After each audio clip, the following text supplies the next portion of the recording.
Hey everyone, I'm John, and we're going to be talking about hacking habits with Atomic Habits today. Habits are the compound interest of self improvement. As the author James Clear says in this book, 1% better every day is about 37% better over the year. Success boils down to your daily habits and your actions towards making progress on your goals. Let's talk about that a little bit more. Your habits can compound against you both positively and negatively. Some examples of positive compounding might be you get more productive, you learn a lot more, you become more skillful in something. Examples of negative compounding would be stress, anger, and maybe even anxiety. In this book, basically, there is a thought about a breakthrough moment. And a breakthrough moment is when you've done enough work to the point where you have a breakthrough and these things become more or less instilled in your identity. And for some people, you might have breakthrough moments earlier than others. Some people have a lot of potential energy that's stored in them that doesn't get unleashed until later. So as I say, all big things come from small beginnings. The seed of every habit, though, is a tiny decision that you make. And as you begin to make more decisions, the habit begins to sprout a bit more. So in this book, there's a focus on systems rather than goals. This is the idea that if you fall in love with your system, you won't really be reminded of the goal. And that's a good thing. And this is kind of the concept of falling in love with the process, which more or less is saying you might have a goal, but that's really just the outcome of your process. This is trying to separate the difference between being happy now and being happy later. It's the idea that if you fall in love with the process, you can be happy today. You can enjoy what you're doing every single day. But instead, if you fall in love with the goal, you might not reach that goal for quite some time. There's a quote in here that basically says, "You do not rise to the level of your goals. You fall to the level of your systems." Now, what I really like about this book is that it really instills identity, especially for a future you. This is the idea that your identity is actually what stems the root of all your change. For James Clear, for example, he says that identity follows along with process, which follows along with your outcomes. This might mean your identity is really what drives your process to which drives the results or the outcomes that you have. You can also say this the opposite way, which is your outcomes drive the process, which instill your identity. So instead of having more goals, it's the idea that we are having an identity shift. So our goal might not be to run a marathon. It might be to become a runner, which is a whole different thing. But the key is that you can't actually attach your identity on top of the identity that you want. For me, I'm a person who sucks at directions, so if I was to be a navigator or I wanted to instill my identity of being an airplane pilot, I can't just say I suck at directions. This is the idea that anything can be unlearned, and your progression is from your unlearning. Your unlearning of all of your limiting beliefs and the things that you might have told yourself that are weak points in your character, but really aren't that true. So as you develop these new habits, your identity starts to emerge. It's this idea that all those limiting beliefs we were talking about earlier, they're more or less preset into us because we were taught those and we experienced things, and that's how we actually came to the conclusion that these are what we believe. So the most practical way is that you instill this into your identity. Your habits are your identity. For even the littlest thing that you might be doing that day, that is one point towards your identity. If you are turning a page, you're a reader. If you're writing words, you're a writer, and so on. First, you got to figure out what you want to be. Second, you have to make a tiny change, a small win towards that identity every single day. Now, new identities are basically a two-step process. First, you got to figure out what you want to be. Second, you have to make a tiny change, a small win towards that identity every single day. So if you can't actually think of an answer here, one of the best ways that you can is work backwards. Start with the outcome that you want, and then work to instill your identity. So if you said that the outcome was that I wanted to be able to run a marathon by 2021, work backwards. What are the process that someone has to go through to actually run a marathon? That's your process. and then work backwards from there. What type of person has that process? Whose identity has that type of process?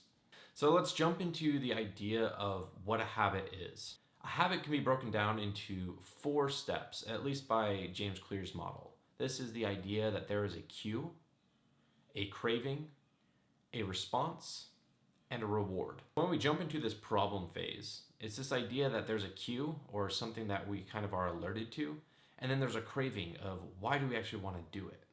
We then jump into this idea of a solution phase, which is more or less how do we respond to it, and also how are we rewarding ourselves or telling us that's a good thing. So let's talk about 4 laws of behavior change. Now, our first law, which aligns with cue, is the idea of making things obvious. Our second law, which aligns with craving, is to make it attractive. Our third law, which aligns to response, is to make it easy. And our fourth law, which aligns to reward, is to make it satisfying. Now, let's talk about each one of those laws a little bit more in depth.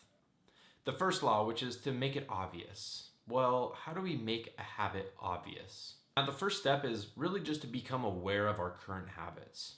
There's a suggestion to basically write down all your habits throughout a day and put a plus sign, a minus sign, or kind of like an equal sign, depending on if they are positive, negative, or passive habits, things that you have to do, just to become aware of your habits. The next thing is to use triggers, which is the idea of when I want to do something, a behavior, I will do it at a specific time, or a location, or even both. Now, as you get comfortable with this approach, you can start to stack your habits, which is more or less, I'm going to do this habit, and then I'm going to do my next habit. And the last thing is to design your environment. And this is just to help you with those cues of when you see it, you're probably going to act upon it. Now let's talk about the second law, which is to make it attractive.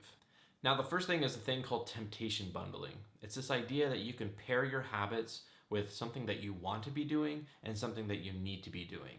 This really helps you with regards to kind of rewarding yourself as well. The second thing is to join a culture or a group of people where this is the norm. So if you wanted to become a runner, you might go and join a runner's group. If you wanted to be a weightlifter, you might go to the gym. And lastly, you can make a motivational type of like ritual for yourself, which is more or less, how do you motivate yourself? Do you listen to music beforehand? Do you reward yourself of saying, I get that reward afterwards? Find a way to motivate yourself. All right, on to the third law, which is to make it easy. The first step is to reduce friction. And this is the idea that you want to have minimal steps to get started. It's this idea that you can prepare things or you can minimize the actual effort needed to just do the thing that you wanted to do. Number 2 kind of follows along, which is this idea that you can prime your environment. You can prepare everything before you're going to get started. You can put your clothes out for a workout. You can put that guitar out into the living room, whatever it might be to get you to do the thing you want to do. The third thing is to master the decisive moment, and this one's a little bit tough. The decisive moment is basically that moment when you have to decide on whether you're going to do it or not. It's this idea that you have enough time to think about it and therefore you can make a new decision. Really what this means is that you have to be able to optimize your decisive moments to the point where it's not saying no, you're heavily leaning on yes every single time. Now there's this idea of the 2-minute rule, which is this idea that your habits should be able to be done in 2 minutes or less. Otherwise you're probably not going to do it.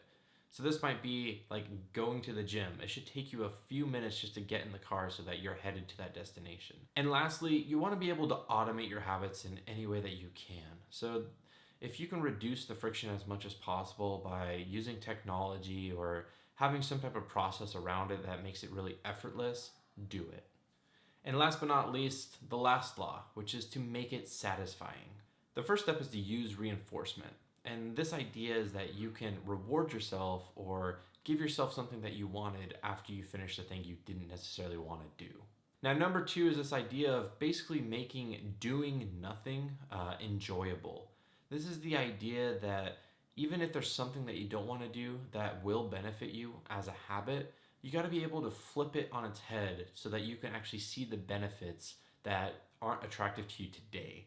How can you word it, phrase it, make it fun, whatever it might be, so that you'll actually engage in it more. The third thing is to use a habit tracker. And this is the idea that you just use a pen and paper, a calendar, a journal, an app, whatever it might be, just so that you can see your progress and it is satisfying when you can put a check mark across the habit that you actually accomplished that day. And the last thing is to never miss twice. This is the idea that if you skip out on a habit one day, the next day that you're right back on track. Now, I want to leave you off with just one last thought. And this thought is basically this idea that you have to be aware of what you're doing before you can make any substantial progress.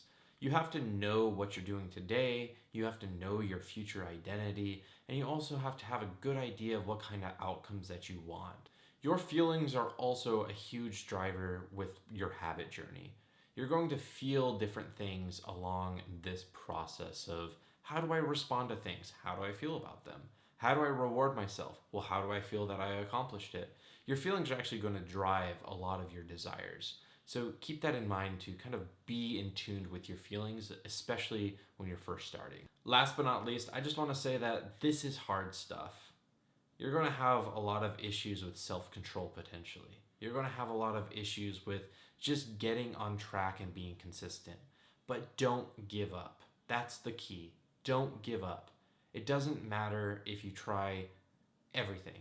You just need to stick with one thing and continue to work on that until you've made enough progress where that habit becomes routine. You actually forget about it. And that is how to hack your habits with Atomic Habits, and we will see you next week.